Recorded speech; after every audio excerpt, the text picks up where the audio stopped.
Nancy Kulp, née Nancy Jane Kulp, le 28 août 1921 à Harrisburg, en Pennsylvanie, était une actrice américaine dont la voix distinctive, la présence imposante et le remarquable sens du comique ont fait d'elle une actrice de caractère adorée pendant l'âge d'or de la télévision. Bien que surtout connue pour son interprétation inoubliable de Miss Jane Hathaway dans la série Les Beverly Hillbillies, la vie et la carrière de Nancy Kulp ont été marquées par bien plus qu'un seul rôle emblématique. De ses débuts comme étudiante et militaire pendant la guerre à son travail à Hollywood, puis à son engagement en politique et dans l'éducation, Nancy Kulp a laissé un héritage qui témoigne de son intelligence, de son courage et de sa détermination. Nancy Jane Kulp a grandi dans la petite ville de Mifflintown, en Pennsylvanie, avant de déménager dans le comté de Miami-Dade, en Floride, durant son adolescence. Élève brillante et motivée, elle a ensuite fréquenté le Florida State College for Women, aujourd'hui Florida State University, où elle a obtenu une licence en journalisme. Kulp était connue pour son intelligence vive et son ambition précoce, traits de caractère qui la caractérisèrent toute sa vie. Sa curiosité intellectuelle l'amena à poursuivre ses études à l'Université de Miami, où elle obtint une maîtrise en anglais et en français. Son amour des langues et de l'écriture l'orienta d'abord vers une carrière de journaliste. Avant de devenir actrice, elle a travaillé comme journaliste pour un journal de Miami, puis au service de publicité des studios MGM, expériences qui lui ont permis de découvrir les rouages de l'industrie du divertissement. Ses emplois en coulisses lui ont apporté une précieuse expérience et ont finalement contribué à nourrir son désir de passer derrière la caméra. Sa vie prit un tournant dramatique pendant la Seconde Guerre mondiale, lorsque Kulp mit entre parenthèses sa carrière prometteuse dans les médias pour servir son pays. En 1944, elle s'engagea dans la réserve navale des États-Unis, faisant preuve de patriotisme et de courage. Elle y servit avec distinction et atteignit le grade de lieutenant de vaisseau. Ce passage dans l'armée a contribué à forger son sens aigu de la discipline et du leadership, ainsi qu'un engagement indéfectible envers le service public et le devoir civique. Peu d'actrices de son époque pouvaient se targuer d'une telle expérience du service militaire, et Kulp portait son uniforme avec autant de fierté que n'importe quel rôle qu'elle a interprété par la suite à la télévision. Nancy Kulp s'est tournée vers le cinéma au début des années 1950. Son charme atypique, sa grande taille et sa voix si particulière ont rapidement attiré l'attention des directeurs de casting en quête d'actrices de caractère original. Elle a tenu des seconds rôles dans des films tels que The Model et The Marriage Broker, 1951, Shane, 1953, et A Star is Born, 1954, incarnant généralement des vieillards, des secrétaires ou des villageoises excentriques. Ces rôles étaient peut-être mineurs, mais Kulp a su les rendre mémorables grâce à son jeu tout en nuances. Sa carrière a véritablement décollé lorsqu'elle a décroché le rôle de Miss Jane Hathaway, l'assistante dévouée et principale collaboratrice du banquier Milbourne Dale dans la sitcom de CBS The Beverly Hillbillies, diffusée de 1962 à 1971. Son interprétation de Miss Hathaway était magistrale. Elle interpréta le rôle avec un mélange de professionnalisme rigide et de subtils désirs romantiques, notamment dans son béguin inavoué pour le naïf Jethro Bodine, joué par Max Baer Jr. Son flegme, son humour physique et son allure digne firent d'elle une favorite du public et lui valurent une nomination aux Emmy Awards en 1967 dans la catégorie Meilleure actrice, dans un second rôle dans une série comique. Son interprétation a contribué au succès de la série et a assuré à Culp une place de choix dans l'histoire de la culture populaire américaine.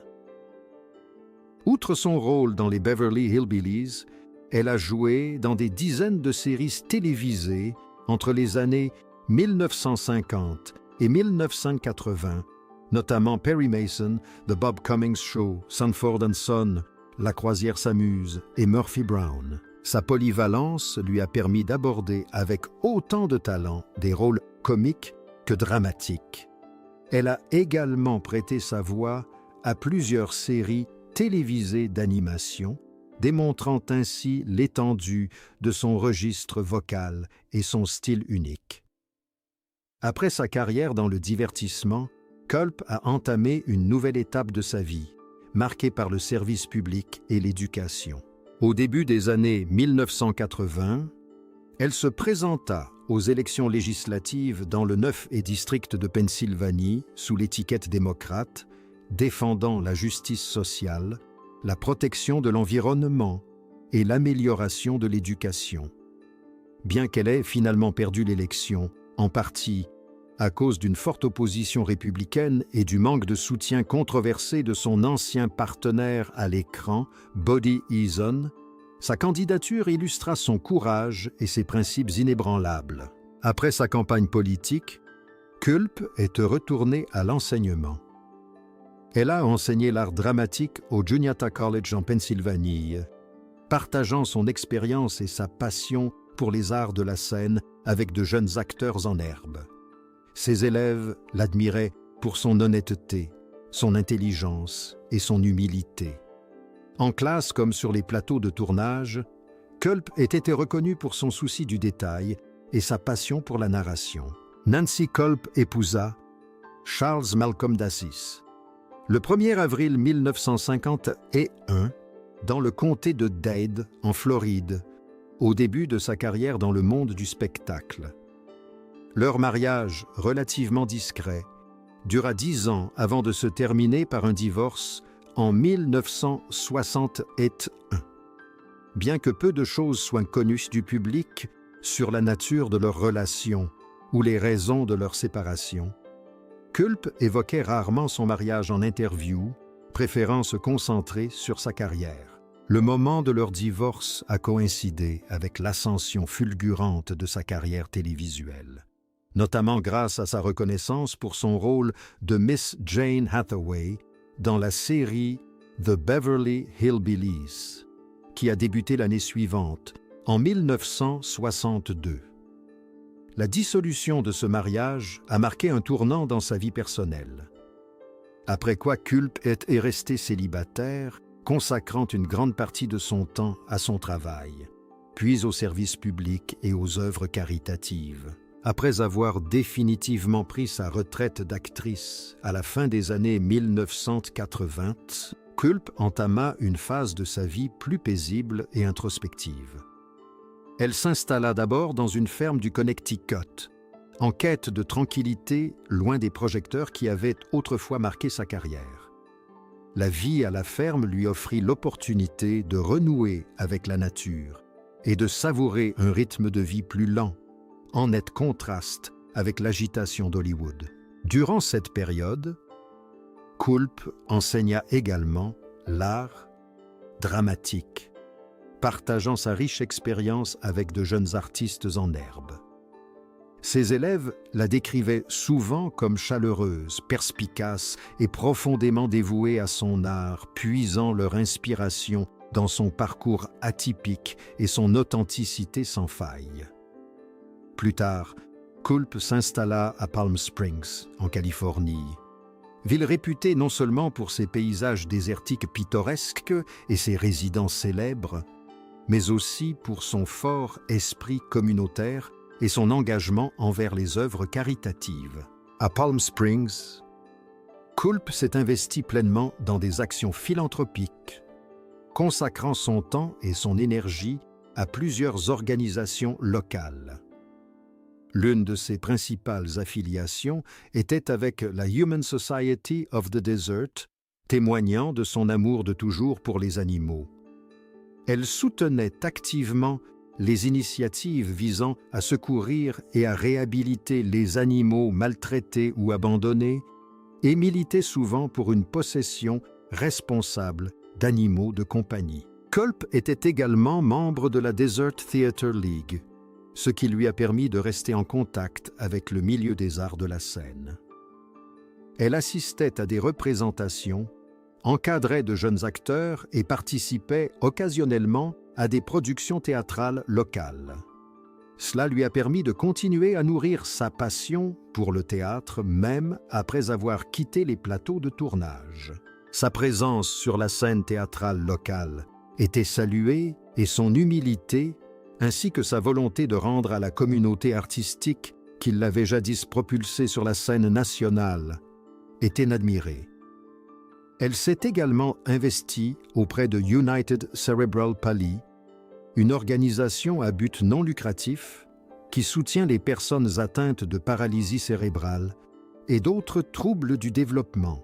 Son travail au sein d'UCP comprenait la collecte de fonds, des campagnes de sensibilisation et un soutien concret lors d'événements. L'engagement de Culp envers cette cause témoignait de sa compassion et de son désir d'avoir un impact tangible sur la vie des autres, en particulier celle des personnes en situation de handicap. Au cours de ces dernières années, l'influence de Nancy Culp s'est étendue au-delà de ses rôles à la télévision. Elle était reconnue à Palm Springs et ailleurs comme une personne compatissante et engagée dans sa communauté. Qu'il s'agisse de prendre soin des animaux, d'encourager les jeunes acteurs ou de défendre les droits des personnes handicapées, la vie de Culp après Hollywood a été marquée par un profond engagement, le service aux autres et une générosité d'esprit indéfectible. Pendant des décennies, les fans de séries télévisées classiques n'auraient jamais imaginé un lien entre deux stars adorées, mais pourtant si différentes. Nancy Culp, l'actrice raffinée et spirituelle, surtout connue pour son interprétation de la très distinguée Miss Jane Hathaway dans la série Les Beverly Hillbillies, et Red Fox, le comédien impertinent et débrouillard, devenu célèbre grâce à son rôle de Fred Sanford, personnage à la langue bien pendue, dans la série Sanford and Son. Mais, loin des projecteurs de l'âge d'or d'Hollywood, les deux hommes partageaient une relation non seulement inattendue, mais aussi profondément touchante et longtemps tenue secrète. Nancy Culp et Red Fox évoluaient dans des milieux professionnels très différents. Culp, doté d'une intelligence vive, d'une présence digne et d'une expérience dans le journalisme et l'armée, avait la réputation d'être une femme discrète et sérieuse. Diplômée en journalisme de l'Université d'État de Floride, elle avait servi dans la marine américaine pendant la Seconde Guerre mondiale. Au sein de la réserve féminine, son parcours d'actrice s'est fait presque par hasard, lorsque sa voix articulée et sa présence imposante lui ont valu de petits rôles au début des années 1950. Elle a rapidement été cantonnée au rôle de la vieille fille intellectuelle excentrique dans une série de personnages, le plus célèbre étant celui de Jane Hathaway, la secrétaire coincée de la série Les Beverly Hillbillies, de 1962 à 1971. Red Fox, quant à lui, était une véritable force de la nature en matière de comédie brute, imprégnée de l'univers du stand-up déjanté et des numéros de cabaret bien avant que la télévision ne lisse son image. Surnommé le roi des disques festifs, Fox a fait ses débuts dans le circuit du divertissement afro-américain, connu sous le nom de Chitlin Circuit, se forgeant un personnage irrévérencieux, au débit de paroles rapides et à l'humour mordant. Lorsqu'il est passé à la télévision, il a insufflé la même énergie à Sanford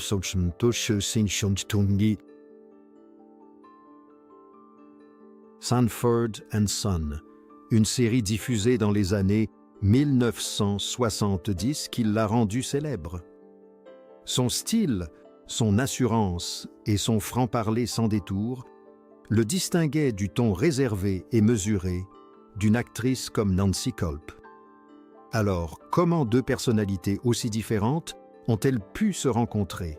D'après des sources proches du couple, qui ont révélé par la suite des détails longtemps tenus secrets, leur relation s'est épanouie à une époque où les deux stars naviguaient entre la célébrité, la quête d'identité et le regard incessant des médias. Ils se seraient rencontrés lors d'un gala de charité à Los Angeles à la fin des années 1960, alors que les deux acteurs étaient au sommet de leur gloire télévisuelle. Malgré des personnalités publiques diamétralement opposées, ils ont tissé des liens plus profonds, plus intellectuels. Tous deux étaient connus pour être de grands lecteurs, passionnés par la lutte pour les droits civiques, et n'hésitaient pas à remettre en question les conventions sociales dans leur vie privée. On pense que si leur relation est restée secrète si longtemps, c'est à cause du regard critique et scrupuleux qui régnait à l'époque. Non seulement formait-il un couple mixte à une période où de telles relations suscitaient souvent de vives réactions, mais tous deux étaient d'une discrétion absolue.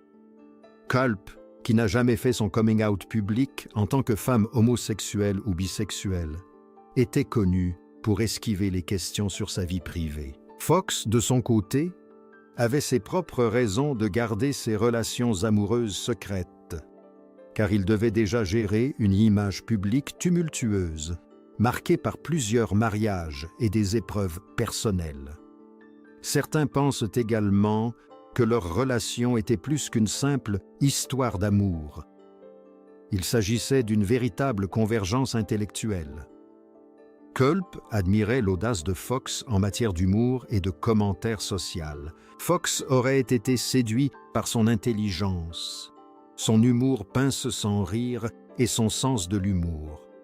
Leur alchimie, bien que jamais montrée à l'écran, était palpable pour ceux qui les voyaient ensemble lors de soirées et de réceptions privées, où ils s'engageaient dans de longues conversations, riant et débattant souvent jusqu'au petit matin.